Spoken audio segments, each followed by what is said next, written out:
सातारा जिल्ह्यातील आजच्या top 10 news दिनांक 28 जानेवारी 2026. Powered by the vocal for local. आपली खरेदी आपल्या शहरात, आपल्या साताऱ्यात. जिल्हा परिषदेसाठी 231 तर पंचायत समितीसाठी 394 जण निवडणूक रिंगणार. जिल्हा परिषदेचे 65 गण आणि पंचायत समितीचे 130 गणांसाठी निवडणूक होत असून मंगळवारी उमेदवारी मागे घेण्याच्या शेवटच्या दिवशी सर्व तालुक्याचे चित्र स्पष्ट झाले आहे. जिल्हा परिषदेसाठी 231 जण तर पंचायत समितीसाठी 394 जण निवडणुकीच्या रिंगणात उतरले आहेत. ठराविक नेत्यांना माझ्यासारखा प्रामाणिक कार्यकर्ता नकोय, रामकृष्ण वेताळ यांचा आरोप.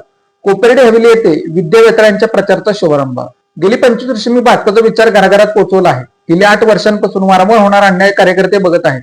त्यामुळे त्यांच्यामध्ये दुर्ग झाला असून कार्यकर्त्यांच्या आग्रहास्तव माझी पत्नी विद्या वेताळ यांना कोपर्डे हवेली जिल्हा परिषद गटात निवडणुकीसाठी अपक्ष उभे केले आहे. सातारा पालिकेत विरोधी पक्षच अस्तित्वात नाही. लोकशाहीमध्ये विरोधी पक्षाचे अस्तित्व अत्यंत महत्वाचे असते. मात्र सातारा पालिकेत विरोधी पक्षच नसल्यामुळे सत्ताधाऱ्यांवर अंकुश कोणी ठेवायचा हा प्रश्न निर्माण झाला आहे. पालिकेत निवडून आलेले पक्ष 9 आणि शिवसेनेच्या 2 शुभान चिन्हावर निवडून आले 91 नगरसेवक सध्या तरी सत्ताधाऱ्यांच्या विरोधात भूमिका घेण्याच्या मनस्थितीत नाहीत. मटका जुगार व चक्रीने सातारा बेजार. नेटच्या जाळ्याआड बेकायदा धंदे, पोलिसांचे हात ओले होत असल्याचा आरोप. सातारा शहर जिल्ह्यात खुलेआम मटका सुरू असून दिवसेंदिवस जुगाराच्या टपऱ्यांमध्ये वाढच होत आहे. चक्री या नवीन जुगाराने सातारा वेढला असून तरुण पिढी बर्बाद होत आहे. त्यामुळे सातारकर बेजार होत आहे. पोलिसांचे हात ओले येत असल्याने कारवाईचा फुग्याप्रमाणे केवळ बुडबुडा दाखवला जात आहे. यातूनच दादाबाईंना आर्थिक पाठबळ दिसल्याने गुन्हेगारीही फफवत चालली आहे.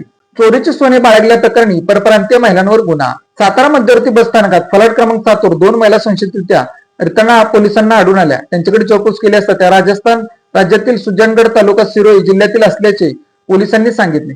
यावेळी त्यांच्याकडे 3 लाख रुपये किमती सोन्याची कंठीमाळ आणि 37,000 रुपये रोख आढळून आली. याबाबत त्यांच्या मालकी एकाबाबत विचारणा केली असता त्यांनी कोणतीही कागदपत्रे सादर न केल्याने हा मुद्देमाल त्यांनी कोठून तरी चोरलेला अथवा लबाड्या मिळवला असल्याची खात्री पोलिसांना पटली. चोरीचे सोने बाळगल्या प्रकरणी परप्रांतीय महिलांवर सातारा शहर पोलीस ठाण्यात गुन्हा नोंदवण्यात आला आहे. शाहूपुरी गणेश कॉलनी येथे महिलेचे मंगळसूत्र लांबवले. शाहूपुरी हद्दीत गणेश कॉलनी येथे 2 अनोळखी इस्मांनी दुचाकीवरून पाठीमागून येत रोहिणी बाळकृष्ण कुंभार वय 65 राहणार सर्वानंद नगर पेटकर कॉलनी रविवारपेठ बाई जिल्हा सातारा यांच्या गळ्यातील 22,000 रुपये किमतीचे 7 ग्रॅम वजनाचे सोन्याच्या पट्टीमध्ये काळी मणी असलेले मिनी मंगळसूत्र हिसका देऊन चोरून नेले. यावेळी महिलेने मंगळसूत्र हातात पकडल्याने त्याचा अर्धा भाग चोरट्यांच्या हातात लागला नाही. तुटलेला अर्धा भाग दुचाकीवरील चोरट्यांनी घेऊन पळ काढला. कराड ट्रकच्या धडकेत महिलेचा जागीच मृत्यू. कोल्हापूर नाक्यावर भीषण अपघात. कराड शहरातील कोल्हापूर नाका परिसरात मंगळवारी सायंकाळी 6:30 वाजण्याच्या सुमारास घडलेल्या भीषण अपघातात एका महिलेचा दुर्दैवी मृत्यू झाला. ट्रकने दुचाकीला दिलेल्या जोरदार धडकेत महिला ट्रकच्या चाकाखाली सापडल्याने त्यांचा जागीच मृत्यू झाला. नंदा रामचंद्र पवार राहणार दिवटे गल्ली कराड असे अपघातात ठार झालेल्या महिलेचे नाव आहे. कराड येथे पिस्तूल घेऊन फिरणारा युवक पोलिसांच्या ताब्यात.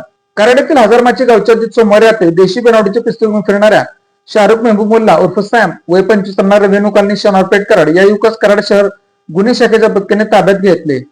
त्याच्याकडून 65,000 रुपये किमतीचे पिस्तूल व एक जिवंत काडतूस हस्तगत करण्यात आले आहे. पुसेगावमध्ये 15 लाखाचा गुटखा जप्त.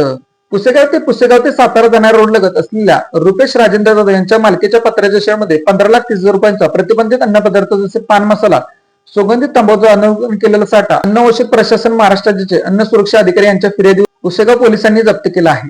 पाचगणीच्या केट्स पॉइंटच्या दरीत पडून युवकाचा मृत्यू. पाचगणीतील पर्यटन स्केट्स पॉइंट परिसरात खोल दरीत पडून एका 17 वर्षीय युवकाचा दुर्दैवी झाल्याची घटना समोर आली आहे.